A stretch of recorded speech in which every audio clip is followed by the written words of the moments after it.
तो जैसे कुछ और हरामी पैदा हो गए तो सारे देश की बहू बेटियां कोठे पर बैठ जाएंगी। हरामियां।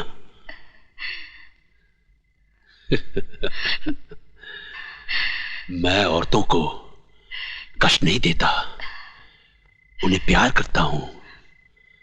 जो कहना हो कहो, लेकिन मुझे खुश कर दो।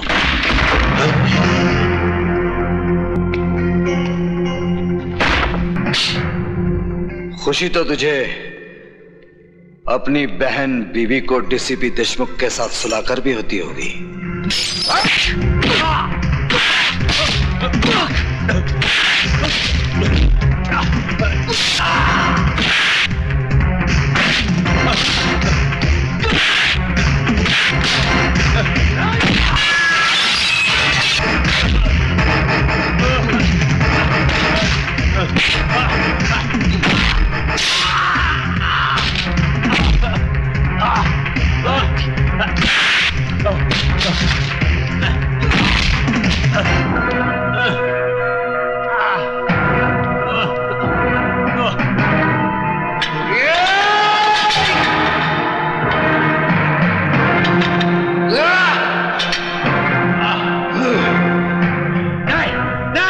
जेलर शमशेर सिंह, डीसीपी के अलावा इस खेल में और कौन कौन है? मुझे नहीं मालूम। मैं सच कहता हूं, मुझे नहीं मालूम। बताता है या ये मौत का पहाड़ तेरे सर पर पटक दूं? नहीं। त्रिकाल ही वो आदमी है जिसने तुम्हारे माँ बाप और भाई को मरवाया। वो नहीं चाहता था कि तुम जीते जी इस जेल से बाहर निकल सको।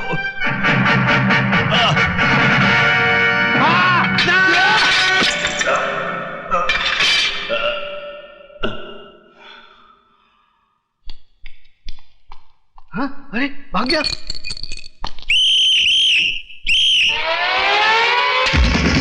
भाग गया।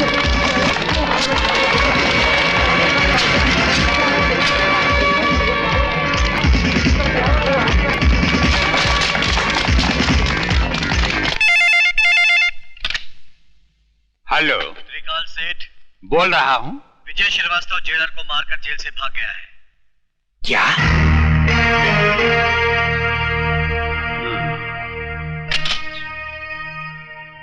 देशमुख साहब, आजकल विजय श्रीवास्तव कहाँ है? शमशेर सिंह की जेल में है, जहां से सिर्फ उसकी लाश ही बाहर आ सकती है। वो नहीं। उल्लू के पट्टे, वो तेरे शेर को गीदड़ की मौत मारकर जेल से फरार हो चुका है।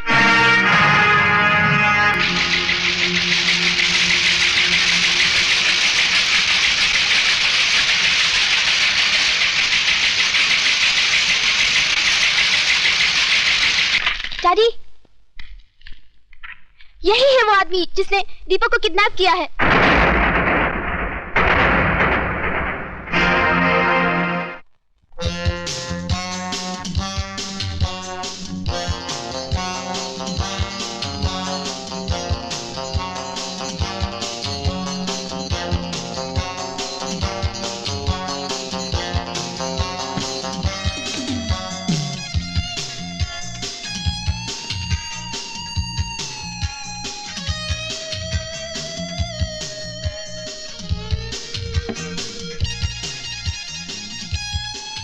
सिगरेट और शराब दोनों ही इंसान की जान ले लेती है, लेकिन मैं इन्हें तुम्हारी जान लेने नहीं दूंगा।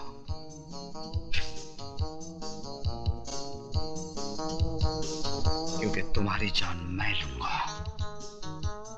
खाना खाओ त्रिकाल, वक्त बर्बाद मत करो, क्योंकि तुम्हारे पास वक्त बहुत कम है।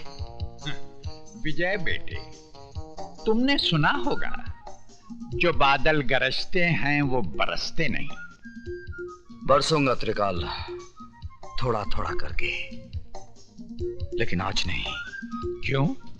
आज क्या माँ का दूध पीकर नहीं आए हो? माँ के दूध के साथ साथ बाप के खून का भी हिसाब लूंगा त्रिकाल, लेकिन 15 अगस्त को, क्योंकि उस दिन मैं तुझ जैसे देशद्रोही के सीने में अपने देश का तिरंगा गाड़कर अपनी वतन परस्ती का सबूत दूंगा। मेरे डर से हर रोज थोड़ा थोड़ा करके मरोगे। जिंदगी और मौत का खेल उस दिन तक चलता रहेगा जब तक हीरालाल के बेटे की सांसें चलती रहेंगी। Good night.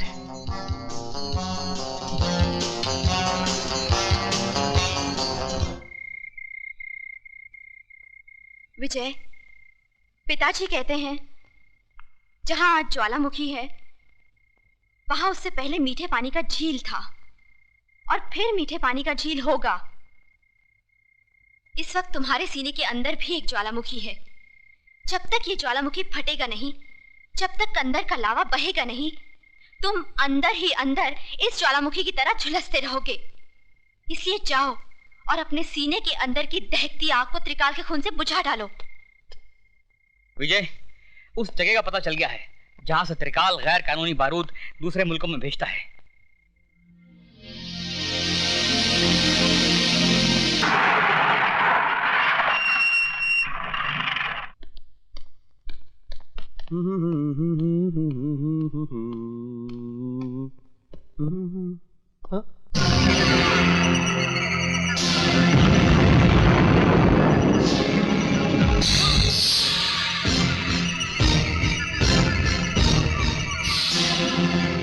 तुम पहचान गया अपने बाप को?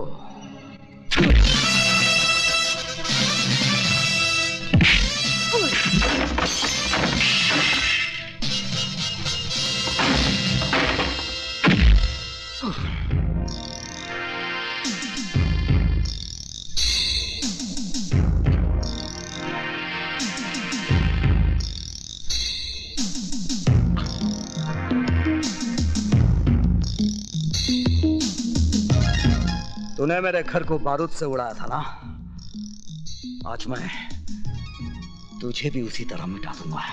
नहीं नहीं नहीं, माफ कर दो।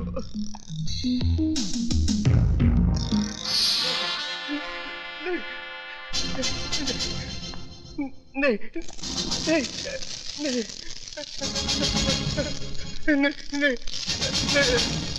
नहीं नहीं,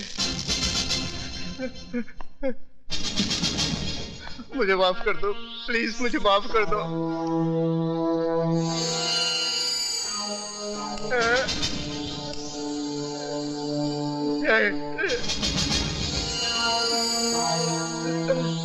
नहीं, मरने से पहले आखिरी सिगरेट पी ले। तेरी सांस उस वक्त तक चलती रहेगी जब तक ये सिगरेट तेरे मुंह में जलता रहेगा।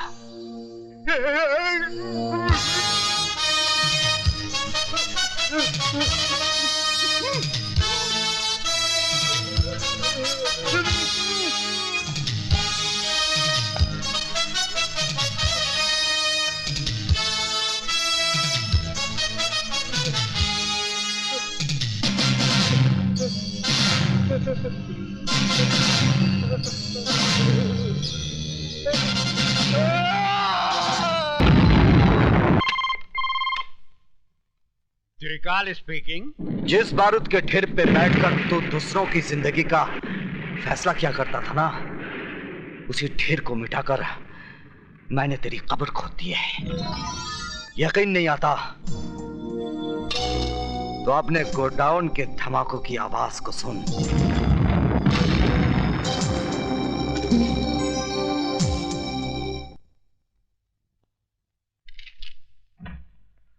आइए। त्रिकाल नाम है मेरा। मैंने पूछा आपसे। जी? बाहर जाइए, इजाजत लीजिए, फिर अंदर आइए। एक बहुत पुरानी कहावत है कि अपनी गली में कुत्ता भी शेर होता है। आप मुझसे कुछ कह रहे हैं? जी नहीं, मैं तो कुत्ते से कह रहा था। Out out out. अजीब आदमी है। मे आई कम इन? कम इन। बैठिए। ये अंदाज मुझे अच्छा लगा। सर, कल रात मिस्टर त्रिकाल के गोडाउन को विजय श्रीवास्तव नाम के एक आदमी ने जला दिया। इन्होंने उसका भी कुछ जलाया होगा। मिस्टर प्रताप, चिल्लाने की जरूरत नहीं है, मैं बहरा नहीं हूं। शुक्र है आप तो बच गए। मुझे जलाने वाला आज तक पैदा नहीं हुआ। जलाए तो आप भी जाएंगे आपके मरने के बाद। मिस्टर प्रताप सिंह, मैं यहाँ आपके घटिया जोक सुनने के लिए नहीं आया। तो आप भी कोई अच्छा सा जोक सुना दीजिए ना। जोक नहीं, एक हकीकत सुनिए। मेरा दामाद यहाँ मिनिस्टर है। अगर 24 घंटे के अंदर आपने विजय श्रीवास्तव को गिरफ्तार नहीं किया तो आपकी ये कुर्सी बाकी नहीं रहेगी, समझे? मिस्टर त्रिकाल, तुम्हारा दामाद अपनी कुर्सी के लिए हर 5 साल के बाद झोली फैलाकर भिखारियों की तरह गली गली भटकता है, लेकिन ये आईपीएस ऑफिसर ना किसी की दया का मोहताज है और ना किसी के बाप से डरता है। अगर मेरी सिगरेट खत्म होने तक तुम खुद इस ऑफिस से बाहर नहीं गए तो मैं तुम्हें धक्के मार कर यहां से बाहर निकाल दूंगा। कातरे, विजय श्रीवास्तव जेलर को जान से मारकर जेल से फरार हो जाता है और सेठ त्रिकाल के गोडाउन को आग लगा देता है। क्या वजह हो सकती है इसकी? पुरानी दुश्मनी। लेकिन विजय श्रीवास्तव ये काम 25 फरवरी को भी कर सकता था, क्योंकि 25 फरवरी को नासिक जेल में होने के बजाय वो बंबई शहर में था, जहां मेरी बेटी की आंखों के सामने उसने दीपक को किडनैप किया था। ये कैसे हो सकता है सर? हो सकता नहीं, यही हुआ है। विजय श्रीवास्तव जेल से बाहर आता है और वापस जेल चला जाता है। अगर उसे जेल से भागना ही था तो वापस जेल क्यों गया?